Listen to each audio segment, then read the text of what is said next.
You've tuned in to the mammal frequency, that narrow band between reason and reverie, where the quiet hiss between your thoughts is not silence at all, but signal. Here the static carries stories unfit for tranquil minds. Each transmission, deliberate. Each tale a reflection offered in fractured glass, showing not what is whole, but what is true. Tonight we tune the dial once more. Another original dispatch drifts towards us, a descent into that vast and lightless sea of inquietude where the human condition flickers like phosphorescence beneath pressure.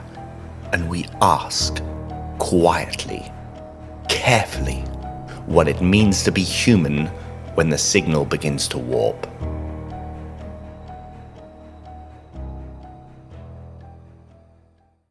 I have been called many things over the centuries. Monster, god, disease, and myth. But never what I truly am, which is tired. Not the shallow fatigue of sleepless nights, for I do not sleep. Not properly. Not anymore. I wait. I collect time the way dust collects in abandoned houses, quietly and invisibly, until one day it chokes the air. I remember the first throat that I opened.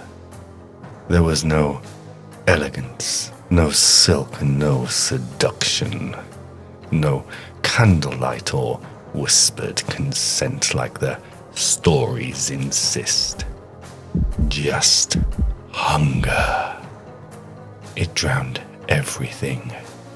Thought, morality, identity.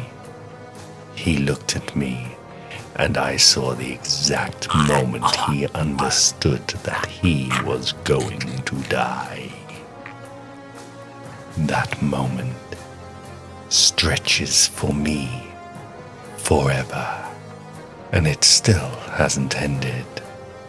I killed often. Entire roads learned my shadow. Villages emptied themselves of life just to escape the possibility of me. I became absence, and I became silence, and eventually I became a story. That was when I learned something. Stories are not reflections of truth. They are instructions. So I leaked them. A poet dreaming of fangs. A novelist waking with the taste of blood in his mouth and calling it inspiration. A playwright inventing rules he thought ancient, sacred. I gave them everything. Fire, sunlight, holy symbols in the sanctity of thresholds. I made myself fragile because I wanted to die. Hollywood was my masterpiece. All those bright, flickering lies. I stood behind it all, not visibly. I gave a suggestion here, a correction there, a quiet insistence that, no, you must be invited in. They believed it, and you believed it.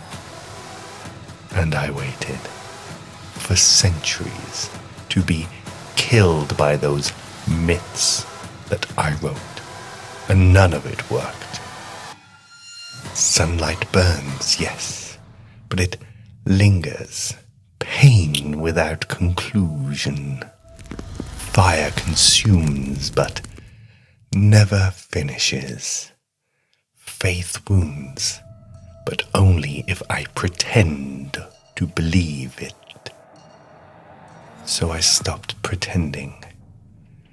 I stopped the killing. Not out of remorse, do not romanticize me, but out of fatigue. Animals are easier. They do not ask questions with their eyes. Time continued. Empires collapsed into footnotes, and wars repeated themselves with better branding.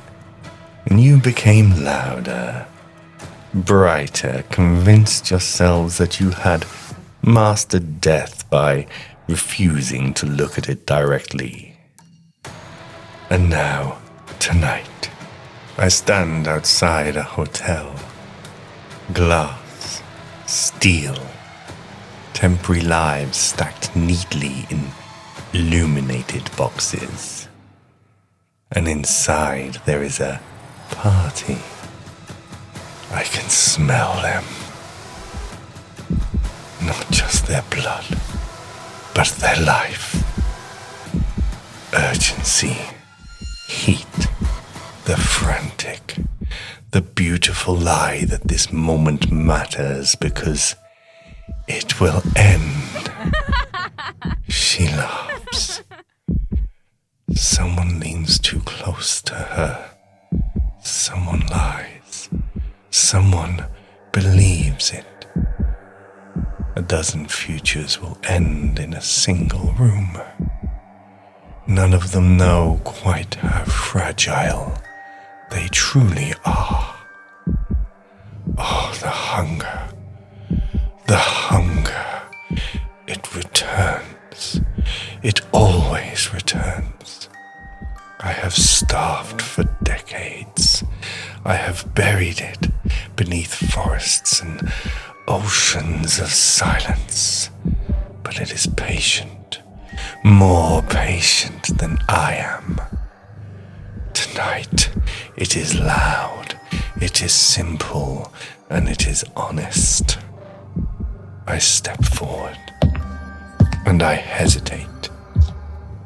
A rule, ancient, absolute. I must be invited.